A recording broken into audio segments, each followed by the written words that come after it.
Wanasemaga fake it until you make it, lakini moja kati ya sala ambayo utakutana nayo ni kukosa wasaidizi wa hatima.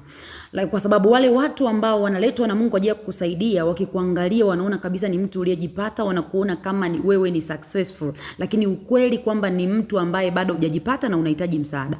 Usijaribu kuposti gari au uko kwenye gari na ukaandika this is my car, wakati unajua ukweli kwamba hiyo gari sio ya kwako. Usijaribu kuonyesha nyumba, usijaribu kuonyesha kazi, usijaribu kuonyesha biashara na kitu chochote kile kwa pretend kwamba ni cha kwako wakati sio cha kwako. Jaribu kuishi uhalisia wako ili ukutane na watu ambao watakusaidia kwenye hatima yako kufika mahali ambako Mungu anatamani ufike. Jitahidi kujipenda, onekana vizuri, be smart but be real. Don't forget to be real.